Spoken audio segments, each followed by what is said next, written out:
Hi all, ಎಲ್ಲರೂ ಹೇಗಿದ್ದೀರಾ? Welcome back to ಚಿಗುರು ವ್ಲಾಗ್ಸ್.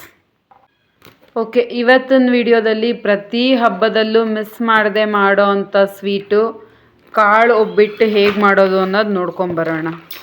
ನಾವಿಲ್ಲಿ ಒಬ್ಬಿಟ್ಟು ಮಾಡೋಕ್ಕೆ ತೊಗರಿ ಬೇಳೆ ಯೂಸ್ ಮಾಡ್ತಾ ಇದ್ದೀವಿ. ಕಡಲೆಕಾಳಲ್ಲಾದರೂ ಒಬ್ಬಿಟ್ಟು ಮಾಡ್ಬೋದು, ತೊಗರಿ ಬೇಳೆ ಒಬ್ಬಿಟ್ಟು ಮಾಡ್ತಾರೆ, ಕೆಲವ್ರು ಕಾಯಿ ಒಬ್ಬಿಟ್ಟು ಮಾಡ್ತಾರೆ. ನಮ್ಮ ಮನೇಲಿ ಯೂಶ್ವಲಿ ತೊಗರಿ ಬೇಳೆಲೇ ಒಬ್ಬಿಟ್ಟು ಮಾಡೋದು ಜಾಸ್ತಿ. ನಾವಿಲ್ಲಿ ಅರ್ಧ ಕೆಜಿ ತೊಗರಿ ಬೇಳೆ ಬೇಯಿಸ್ಕೊಂಡಿದ್ದೀವಿ. ಅದಕ್ಕೆ 300 ಗ್ರಾಮಷ್ಟು ಬೆಲ್ಲ ಹಾಕ್ಕೊಂಡಿದ್ದೀವಿ. ಚೆನ್ನಾಗಿ ಬೇಳೆ ಬೆಂದ ಮೇಲೆ ಬೆಲ್ಲ ಹಾಕ್ಕೊಂಡಿದ್ದೀವಿ. ಬೆಲ್ಲನೂ ಸ್ವಲ್ಪ ಕರಗೋವರೆಗೂ ಬೇಯಿಸ್ಕೋಬೇಕು.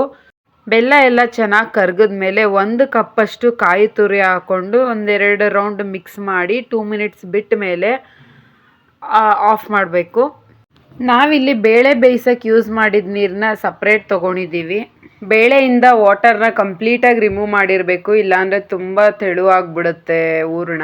ಬೇಳೆ ಕಟ್ಟಿನ ನೀರು ಜೊತೆಗೆ ಟೊಮೊಟೊ ಹಾಕಿ ಹಾಗೆ ಬಿಸಿ ನೀರಲ್ಲಿ ಬಿಟ್ಟಿದ್ದೀವಿ. ಇದಕ್ಕೆ ಒಬ್ಬಿಟ್ಟಿನ ಸಾರು ಮಾಡ್ಕೋಬೋದು, ಅದರಿಂದ ಸಪ್ರೇಟ್ ಇಟ್ಟಿದ್ದೀವಿ. ಓಕೆ, ನೋಡಿದ್ರಲ್ಲ, ಬೇಳೆ ಬೆಲ್ಲ ಎರಡೂ ಕರ್ಗದ ಮೇಲೆ ಒಂದು 7-8 ಏಲಕ್ಕಿ ಹಾಕೋತಾ ಇದ್ದೀವಿ. ಕುಟ್ಟಿ ಹಾಕ್ತಿಲ್ಲ, ಬಿಕಾಸ್ ಇದು ಹೆಂಗಿದ್ರು ರುಬ್ಬುತ್ತೀವಲ್ಲ ಅಂದ್ಬಿಟ್ಟು ಕುಟ್ಟ ಹಾಕಿಲ್ಲ. ತುಂಬ ಜಾಸ್ತಿ ತೆಳುವಾಗಿದೆ ಅಂತ ಅನಿಸುತ್ತೆ ಅಷ್ಟೇ, ಬಟ್ ಅದು ಓಕೆ, ರುಬ್ಬಿದಾಗ ಸ್ವಲ್ಪ ತಣ್ಣಗಾದ್ಮೇಲೆ ಅದೇ ಗಟ್ಟಿ ಬರುತ್ತೆ. ನೆಕ್ಸ್ಟ್ ಇಲ್ಲಿ ಮೈದಾ ಹಿಟ್ಟು ಕಲಿಸ್ಕೊತಾ ಇದ್ದೀವಿ. ಒಬ್ಬಿಟ್ಟು ತಟ್ಟಕ್ಕೆ ಬೇಕಾಗುತ್ತಲ್ಲ, ಅದು ಮೈದಾ ಹಿಟ್ಟು. ನಾವು 1 ಕಪ್ಪಷ್ಟು ಚಿರೋಟಿ ರವೆ ಮತ್ತು 3 ಕಪ್ಪಷ್ಟು ಮೈದಾ ಹಾಕ್ಕೊಂಡಿದ್ದೀವಿ. ಇದ್ರ ಜೊತೆಗೆ 1/4 ಸ್ಪೂನ್ ಅರಿಶಿನ, 1/4 ಸ್ಪೂನ್ ಉಪ್ಪು ಹಾಕ್ಕೊಂಡು ಕಲಿಸ್ಕೊತಾ ಇದ್ದೀವಿ. ಯೂಶ್ವಲಿ ಮೈದಾ ಹಿಟ್ಟು ಒಬ್ಬಿಟ್ಟು ಮಾಡೋಕ್ಕೆ ಸ್ವಲ್ಪ ತೆಳುನೇ ಇರಬೇಕು. ಸೊ ಇದು ಕಲಿಸ್ಕೊಳ್ಳೋದು ಚಪಾತಿ ಹಿಟ್ಟಿಗಿಂತ ಇನ್ನೂ ಸ್ವಲ್ಪ ತೆಳುವಾಗಿ ಸಾಫ್ಟಾಗಿ ಬರಬೇಕು, ಆ ಥರ ಕಲಿಸ್ಬೇಕು. ಇಲ್ಲಿ ಹಿಟ್ಟು ಸ್ವಲ್ಪ ಗಟ್ಟಿನೇ ಇದೆ ಅಂತ ಇನ್ನೂ ಸ್ವಲ್ಪ ನೀರು ಹಾಕಿ ಕಲಿಸ್ತಾ ಇದ್ದೀವಿ. ನೋಡಿ, ಈ ಹದ ಆದರೂ ಇರಬೇಕು, ಇನ್ನೂ ಒಂಚೂರು ತೆಳು ಇದ್ರೂ ನಡೆಯುತ್ತೆ, ಅಟ್ಲೀಸ್ಟ್ ಈ ಹದ ಇರಬೇಕು. ಸೊ ಲಾಸ್ಟಲ್ಲಿ 1-2 ಸ್ಪೂನಷ್ಟು ಎಣ್ಣೆ ಹಾಕಿ ಚೆನ್ನಾಗಿ ಮಿದ್ದಿ ಮತ್ತೆ ಒಂದು ಬೌಲ್ಗೆ ಹಾಕಿ ಎತ್ತಿಟ್ರೆ ಮೈದಾ ಹಿಟ್ಟು ಇನ್ನೂ ಸ್ವಲ್ಪ ಅರಳುತ್ತೆ. ಸೊ ನೋಡ್ತಿದ್ದೀರಲ್ಲ, ಎಣ್ಣೆ ಹಾಕೆಲ್ಲ ಕಲಸಿದ್ಮೇಲೆ ಈ ಹದದಲ್ಲಾದರೂ ಇರಬೇಕು. ಇನ್ನೂ ತೆಳು ಇದ್ರೂ ನಡೆಯುತ್ತೆ, ಬಟ್ ಗಟ್ಟಿ ಅಂತೂ ಆಗಬಾರ್ದು. ಈ ಚಿರೋಟಿ ರವೆ ಬಳಸೋದ್ರಿಂದ ಹೂರಣ ಹಾಕಿ ತಟ್ಟಬೇಕಾದಾಗ ಒಬ್ಬಿಟ್ಟನ್ನ ಕಿತ್ತೋಗಲ್ಲ ಒಬ್ಬಿಟ್ಟು. ನೆಕ್ಸ್ಟು ಬೇಳೆ ಬೆಲ್ಲ ಬೇಯಿಸಿ ಇಟ್ಕೊಂಡಿದ್ವಲ್ಲ, ಅದನ್ನು ಸ್ವಲ್ಪ ತಣ್ಣಗಾದ್ಮೇಲೆ ರುಬ್ತಾ ಇದ್ದೀವಿ. ನೋಡಿ, ರುಬ್ಬಿದ್ಮೇಲೆ ಈ ಥರ ಗಟ್ಟಿ ಬರುತ್ತೆ. ಅಕಸ್ಮಾತ್ ಹೂರಣ ಏನಾದರೂ ತುಂಬ ತೆಳು ಆಯಿತು ಅನಿಸಿದ್ರೆ ನಾನ್ ಸ್ಟಿಕ್ ತವಾ ಇಟ್ಟು ಸ್ವಲ್ಪ ಬಿಸಿ ಮಾಡ್ತಾ ಬಂದರೆ ಗಟ್ಟಿ ಆಗುತ್ತೆ.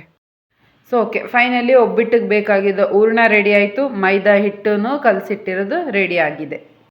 ನೆಕ್ಸ್ಟು ನಮ್ಗೆ ಎಷ್ಟು ದಪ್ಪ ಬೇಕೋ ಅಷ್ಟು ಸೈಜ್ಗೆ ಹೂರಣ ಉಂಡೆ ಮಾಡಿ ಇಟ್ಕೊಂಡ್ರೆ ಒಂದು ಕವರ್ಗೆ ಅಥವಾ ಬಟರ್ ಪೇಪರ್ಗೆ ಎಣ್ಣೆ ಹಚ್ಚಿ ಮೈದಾ ಹಿಟ್ಟು ಹರಡಿಸಿ ಈ ಥರ ರೌಂಡ್ ಮಾಡಿ, ಎಕ್ಸ್ಟ್ರಾ ಮೈದಾ ಹಿಟ್ಟು ಬಂದಿದ್ರೆ ಅದನ್ನು ತೆಗೆದಾಕಿ, ಬಿಕಾಸ್ ಸೈಡ್ಸ್ ಎಲ್ಲ ಮೈದಾ ಆಗಿಬಿಡುತ್ತೆ. ಸೊ ಕ್ಲೀನಾಗಿ ಸ್ವಲ್ಪ ತೆಳುಗೆ ತಟ್ಕೊಂಡ್ರೆ ಒಬ್ಬಿಟ್ಟು ರೆಡಿ ಆಗುತ್ತೆ. ಬಟರ್ ಪೇಪರು ಅಥವಾ ಕವರ್ಗೂ ಮತ್ತು ಕೈಗೂ ಸ್ವಲ್ಪ ಎಣ್ಣೆ ಹಚ್ಕೋಬೇಕು, ಇಲ್ಲಾಂದರೆ ಕೈಗೆಲ್ಲ ಅಂಟಿಸುತ್ತೆ, ಕ್ಲೀನಾಗಿ ಹಾಕೋಕ್ಕಾಗಲ್ಲ. ಸೊ ಈ ಥರ ಹ್ಯಾಂಡಿಗೆ ಶಿಫ್ಟ್ ಮಾಡ್ಕೊಂಡು ಹಾಕ್ತಾಯಿದ್ದೀವಿ ಕವರ್ ಆಗಿದ್ದರಿಂದ. ಬಟರ್ ಪೇಪರ್ ಆದರೆ ನೀವು ಡೈರೆಕ್ಟ್ ತವಾ ಮೇಲೆ ಇಟ್ಟುಬಿಟ್ಟು ಕವರ್ನ ಎತ್ಕೋಬೋದು. ಸೊ ಎರಡೂ ಕಡೆ ಒಂದು ಸ್ವಲ್ಪ ಗೋಲ್ಡನ್ ಬ್ರೌನ್ ಆಗೋವರೆಗೂ ಬೇಯಿಸ್ಬೇಕಾದಾಗ ತವಾಗೆ ಮತ್ತು ಒಬ್ಬಿಟ್ಟಿಗೆ ಸ್ವಲ್ಪ ತುಪ್ಪ ಹಚ್ಚಿ ಬೇಯಿಸಿದ್ರೆ ರುಚಿ ತುಂಬ ಚೆನ್ನಾಗಿರುತ್ತೆ. ಸೊ ಈ ಒಬ್ಬಿಟ್ಟಿಗೆ ಒಳ್ಳೆ ಕಾಂಬಿನೇಷನ್ ಅಂದರೆ ಹಾಲಲ್ಲಿ ಕಲಿಸ್ಕೊಂಡು ತಿನ್ನೋದು. ಓಕೆ, ನಿಮ್ಮ ಮನೇಲಿ ಯಾವ ಒಬ್ಬಿಟ್ಟು ಜಾಸ್ತಿ ಮಾಡ್ತೀರಾ ಅನ್ನೋದನ್ನ ಕಮೆಂಟ್ ಮಾಡಿ. ವಿಡಿಯೋ ಇಷ್ಟ ಆದರೆ ಲೈಕ್ ಮಾಡಿ, ಶೇರ್ ಮಾಡಿ, ಸಬ್ಸ್ಕ್ರೈಬ್ ಮಾಡೋದು ಮರಿಬೇಡಿ. Thank you for watching.